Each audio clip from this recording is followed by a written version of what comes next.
it's tough as heck to hit a 95-mile-an-hour fastball. Don't get me wrong, but I think a wiffle ball with the more movement that it has, I think it's just edges it out just about a little bit.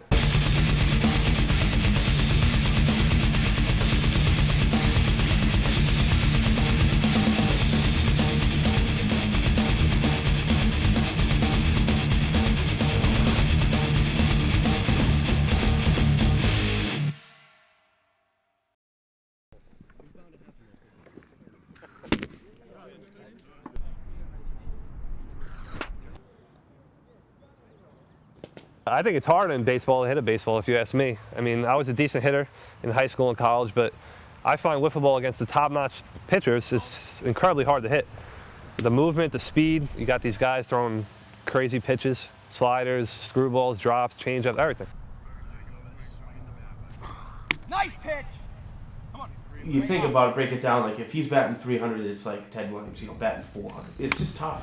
Overall, at the end of the day, not only make contact, but put the ball in play and pray to God it gets through. When you have hitters that are failing 80% of the time and a 200 batting average is, very, very solid in this league, you're looking at 1-0 scores, 2-0 scores, 2-1 scores. It's hitting that home run. Again, that makes that 1-0 score happen. You're willing to fail 9 times to make that one happen, and it just punishes that pitcher. Get out! Get out! Woo! Woo! What are you trying to do? Show me up? That's the funnest ball you've ever seen hit. And it gives way after that. And that's when you have them. That's when you can go after them and get a few more.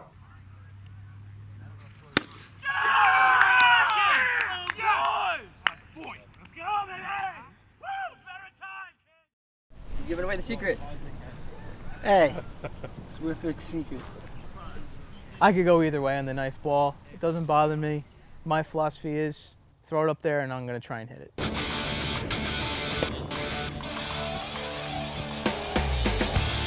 As a hitter, I prefer when guys are using knife balls because they're more consistent. That means I know where it's going as a hitter. I don't personally use them, but everybody I know uses them, so I don't, I've never seen really any problems with them hitting them, facing them, anything like that. I don't have a problem with them at all.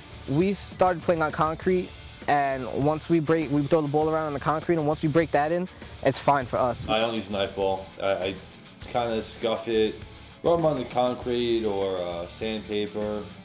Well, usually concrete. I really don't have a perfect way of doing it. It's do it 5 different ways and hope a couple of them work.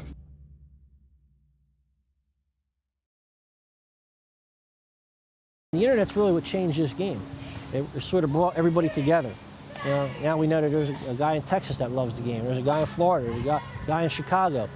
In 1996, we established our website, which was wiffleballusa.com, and we were the site to go to for wiffle ball. Not only did we promote the NJWA, we promoted the game. We promoted our rules, how to play the game. We set up diagrams and maps, how to set up a field, how to run a tournament, have formed the wiffle ball network of what actually is happening today in this game. My name is Mike Palanzar. I'm president of the New Jersey Wiffle Ball Association. We're here at Papone Playground, original home of the NJWA in Trenton, New Jersey. This is where I grew up playing, and it's very unique. There's not too many fields like it.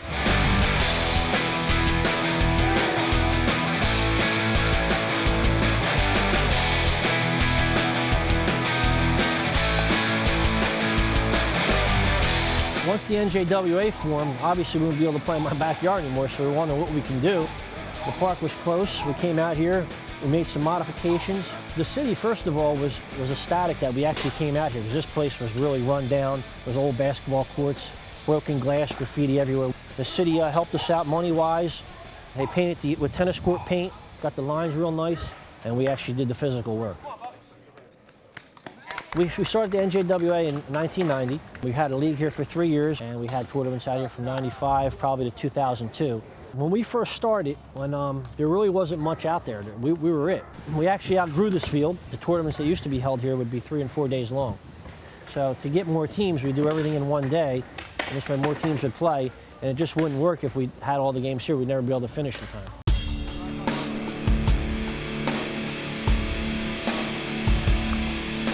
The tournament that you're at today is called the Summer Showdown. It's one of the biggest wiffle ball tournaments in the country. This is our 18th season that we've been running it. Wait, you guys, Big Ray, you guys are playing right here, right? Since I've been running it, I have teams come from as far as California, Illinois, Chicago, Florida, Texas. They've come from all over. Now, since wiffle ball is so popular, there's tournaments in a lot of states, but they don't come as far anymore. But we still maintain the numbers. We still get the 50 to 60 teams a tournament. You know, right now, it's about a good 10 to 12 states that they'll come from, because they come for the competition and for the prize money.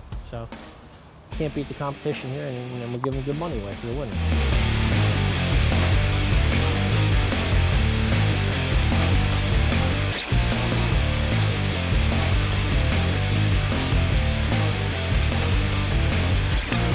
We try to keep it really close to baseball, other than base running, 4 balls, 3 strikes, stuff like that.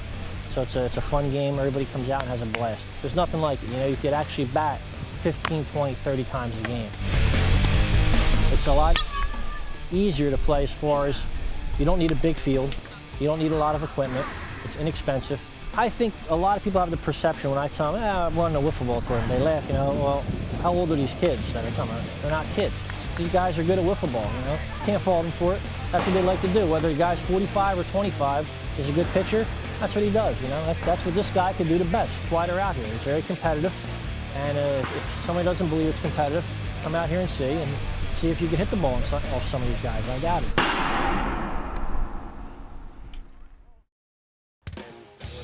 Always ready to accept the challenge, I got in touch with Anthony from the Swingers. The Swingers had just won the Summer Showdown, again, and they were the first team from the East Coast to win a national championship. Here, Anthony shows me the grip he's going to use to strike me out. Just to let me know he's serious, he starts me out with a screwball, right in the face. Now that he's established the inside part of the plate, he proceeds to strike me out for about 15 minutes. Then I take the mound for a little revenge. And we call it a day.